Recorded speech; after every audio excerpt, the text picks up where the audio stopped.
আপনারা জানেন যে আমাদের মাননীয় প্রধান উপদেষ্টা একটা ঐতিহাসিক নির্বাচন, সুষ্ঠু সুন্দর নির্বাচন উপহার দেওয়ার প্রতিশ্রুতি ব্যক্ত করেছেন।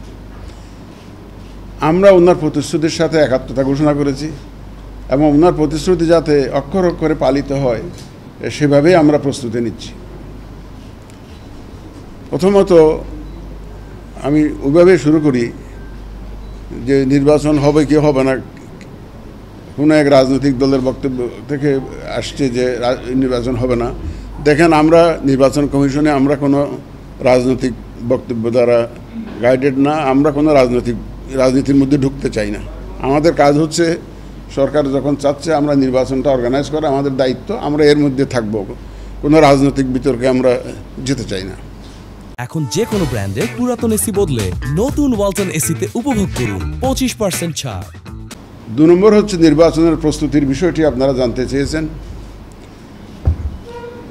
আমরা কিন্তু একটা সুষ্ঠু সুন্দর এবং গ্রহণযোগ্য নির্বাচনের লক্ষ্যে পুরাদমে প্রস্তুতি আমরা নিচ্ছি। আমাদের অফিসে আপনারা এখন গিয়ে দেখেন, আজকে শুক্রবার তো উইকলি হলিডে, আপনি গিয়ে দেখবেন যে আমার অফিসে লোকজন কাজ করছে, রাউন্ড দি ক্লক কাজ চলছে। আমাদের হেড অফিসে যেমন, আমাদের মাঠ পর্যায়েও তেমন। দেখবেন যে ওরা 24 ঘন্টা আসলে নিয়োজিত আছে কাজে, এই প্রস্তুতির কাজে। এই সংসদ নির্বাচনটাকে সামনে রেখে যাবতীয় প্রস্তুতি যা যা নেওয়া দরকার আমরা নিয়েছি। যে ভোটার তালিকার যে একটা বিশাল একটা দায়িত্ব ছিল, আমাদের অফিসাররা দিনরাত কষ্ট করে, আপনারা জানেন যে প্রায় যে 77,000-এর অধিক লোক আমরা মাঠে কাজে লাগিয়েছি, 77,000। এদেরকে তো ট্রেন করতে হয়েছিল আমাদেরকে, ওদেরকে ট্রেনিং দেওয়ার পরে কিন্তু আমরা মাঠে নামিয়েছিলাম।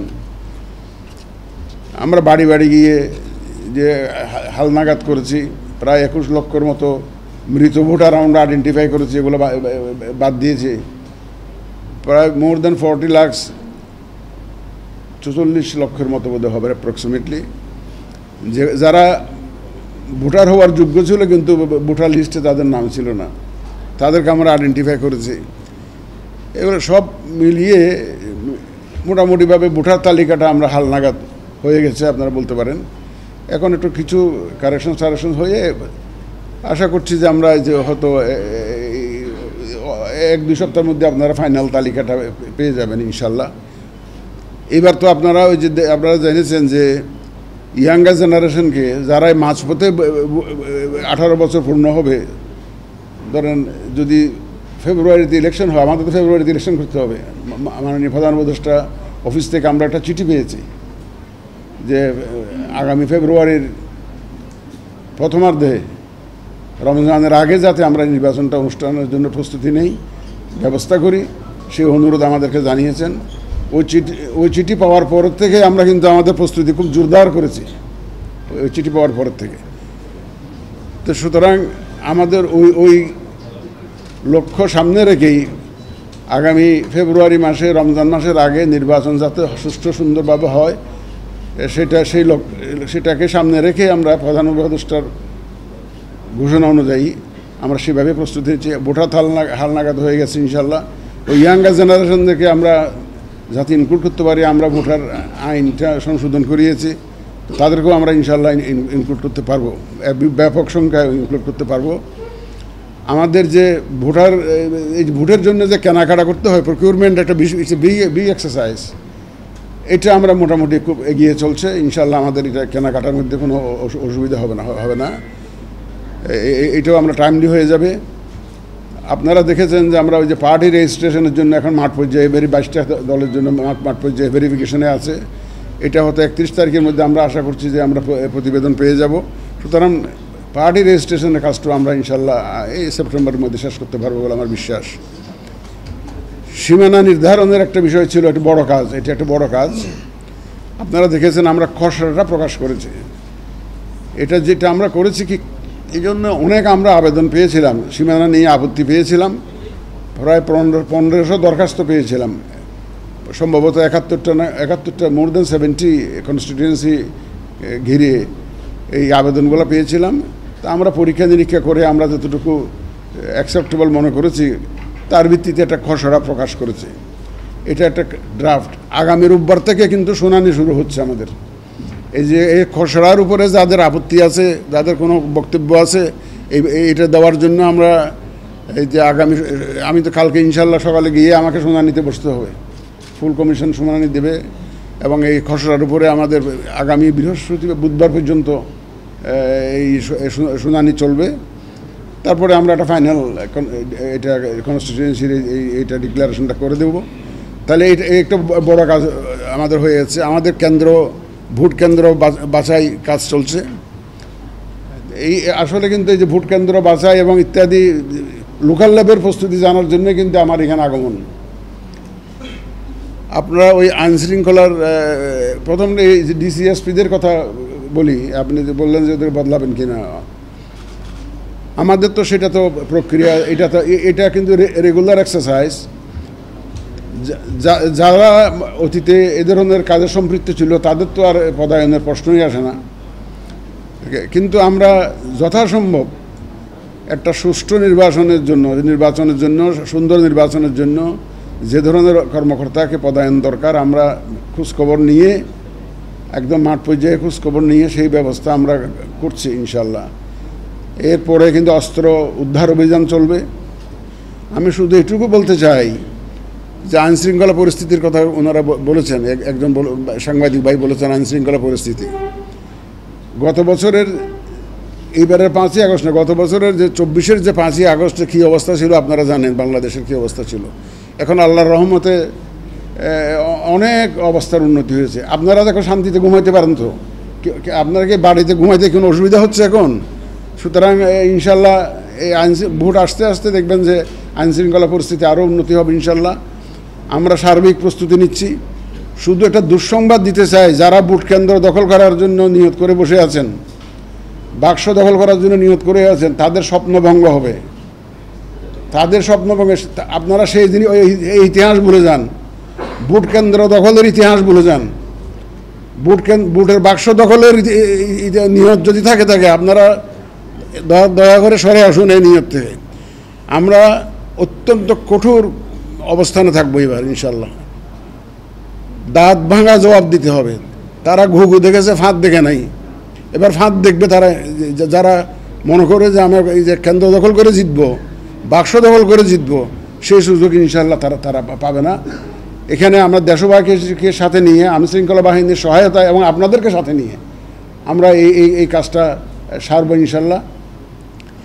আপনারা তো জানেন যে পুরা ভোট, কনস্টিটিউয়েন্সির ভোট ক্যান্সেল করার জন্য বিধান আমরা করছি।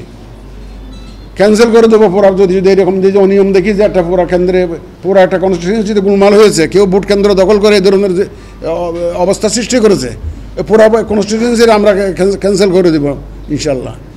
সুতরাং একটা সুষ্ঠু, সুন্দর, গ্রহণযোগ্য নির্বাচনের জন্য যে প্রতিশ্রুতি জাতিকে আমরা দিয়েছি, সর্বশক্তি দিয়ে, যতক্ষণ আমাদের সেন্স আছে, সর্বশক্তি দিয়ে নিরপেক্ষভাবে, প্রফেশনালি, একদম পেশাগত দক্ষতার সাথে ইনশাল্লাহ আমরা এটা মোকাবেলা করব।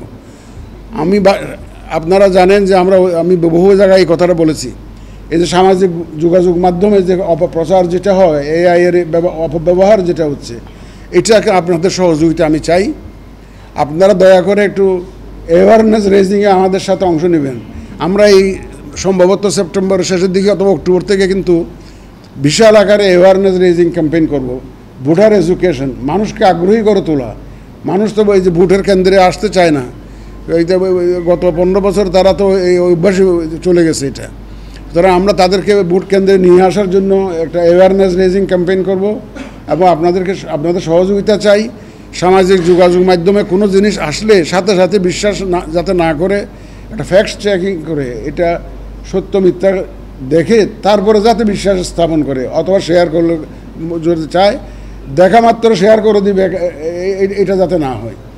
আমাদের একটা অভ্যাস হয়ে গেছে কি, নেগেটিভ একটা, নেতিবাচক একটা খবর দেখলে এটা সবাই আগে পড়তে চায়। এটা সবাই আগে দেখে আর বুঝে না বুঝে, যাচাই না করে এটা শেয়ার করে দেয়।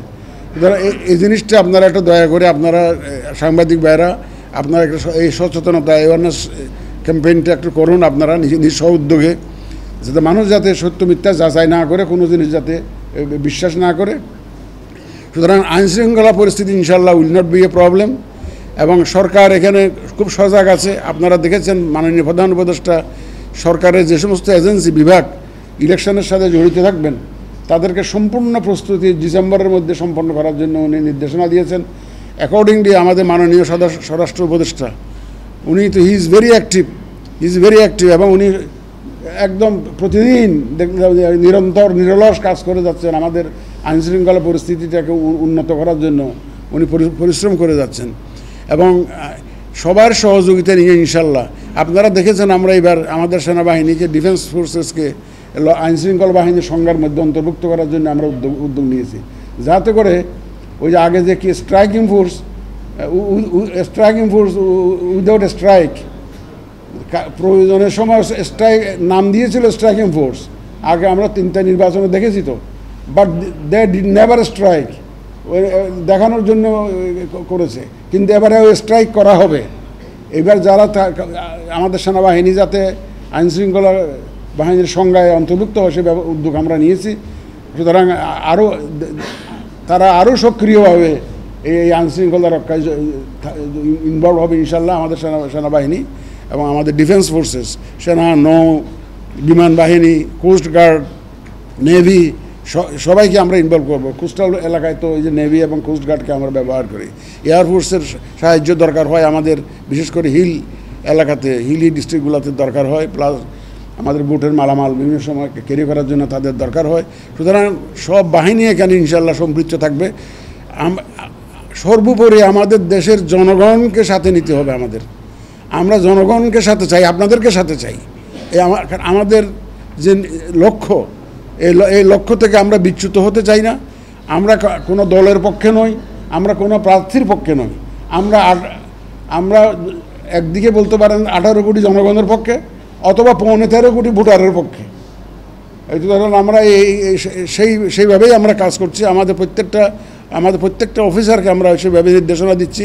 আগের মতো যে ধরনের হুকুম যেত, আমাদের হুকুম যাবে অ্যাজ পার ল, আমাদের হুকুম যাবে অ্যাজ পার রুল, একদম নিরপেক্ষভাবে যাতে কাজ করে আমাদের অফিসাররা, সেই নির্দেশনা থাকবে। আমি যে ফিল্ড ভিজিটে আসছি, এটাই আমার উদ্দেশ্য, তাদেরকে মেসেজটা দেওয়া যে অন্যায় কোনো হুকুম আমাদের তরফ থেকে যাবে না এবং অন্যায় কোনো আবদার কারো কাছ থেকে আমরা শুনবো না।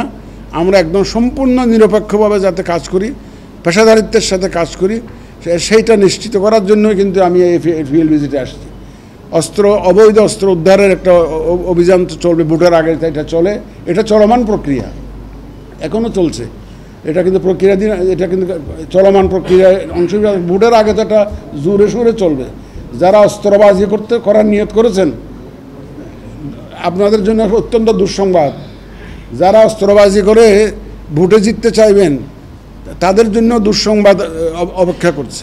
সুতরাং অস্ত্র উদ্ধারের একটা অভিযান চলবে এবং ফিল্ড লেভেলে অ্যাডজাস্টমেন্ট, যেটা অফিসারদের লেভেলে যে অ্যাডজাস্টমেন্ট, প্রশাসন থেকে আরম্ভ করে পুলিশ এবং আমাদের নির্বাচন কমিশনের সেই অ্যাডজাস্টমেন্ট, এটাও একটা চলমান প্রক্রিয়া এবং ভোটকে সামনে রেখে আমরা কিন্তু এই অ্যাডজাস্টমেন্টগুলো করছি। ইনশাল্লাহ আপনাদের সহযোগিতা নিয়ে, দেশবাসীর সহযোগিতা নিয়ে আমরা যে প্রতিশ্রুতি জাতিকে দিয়েছি, মাননীয় প্রধান উপদেষ্টা যে প্রতিশ্রুতি জাতিকে দিয়েছেন, সেটা ইনশাল্লাহ আমরা অর্জন করব। এই ব্যাপারে আমি একদম কনফিডেন্ট। রোডম্যাপ মোটামুটি আমাদের খসড়া হয়েছে। আমি আজকে সকালেও টেলিফোনে খোঁজখবর নিই। আমাদের তো সার্বক্ষণিক চলে অফিস। এইটা আমি যে এখানে আছি, আজকে সকালে তো সারাদিন বলতে গেলে আমাদের কমিশনারদের সাথে আমি আলোচনা করে কাটিয়েছি। তো আমরা চেষ্টা করব যদি পারা যায় এটা, কারণ রোববার দিন আবার আমাদের যে সীমানা নির্ধারণের ব্যাপারে শুনানির বিষয় আছে, তারপরেও চেষ্টা করবো এটা রুটম্যাপ। আপনারা রুটম্যাপ বলেন, রুটম্যাপ বললে অনেকে আবার sensitive to this particular word. আমরা রুটম্যাপ বলবো না, এটা আমাদের কর্মপরিকল্পনা। এটা একটা আমাদের কর্মপরিকল্পনা যে আমরা কিভাবে কোন কাজটা কোন সময় শেষ করব, এরকম একটা প্ল্যানিং। এই কর্মপরিকল্পনাটাকে অনেকে রুটম্যাপ বলতে চায়। আমরা যদি ফেব্রুয়ারিতে যখন ইলেকশন হবে, ফেব্রুয়ারির প্রথমার্ধে আগামী বছরের, তাহলে আমাদের তো বিভিন্ন কাজগুলো কোনটা কখন না, এটা একটা অনুমান ভিত্তিক। এটা একদম এর আগেও শেষ হতে পারে, 2-4 দিন দেরিও হতে পারে, কিন্তু এটা আমাদের যেটা target time line, target timeline ওটাকে আপনারা রুটম্যাপ বলছেন। আমি কিন্তু আমার মুখ দিয়ে রুটম্যাপ আমি কোনো সময় বলি না। এটা আমাদের একটা কর্মপরিকল্পনা, এটা আমরা চেষ্টা করব যে আগামী সপ্তাহের মধ্যে এটা একবার ঘোষণা করতে চেষ্টা করবো ইনশাল্লাহ। এটা আমরা কমিশন মিটিংয়ে এটা অ্যাপ্রুভ করি না, আমি গেলে তখন এটা কমিশন মিটিংয়ে প্লেস হবে। ওই যেহেতু একটা ওই শুনানির একটা বিষয় আছে, তো এই যে সীমানা নির্ধারণ নিয়ে সেই জন্য একটু চিন্তায় আছে। আমি গিয়ে তো ইনশাল্লাহ আশা করি আগামী এই সপ্তাহের মধ্যে ইনশাল্লাহ এটা হয়তো।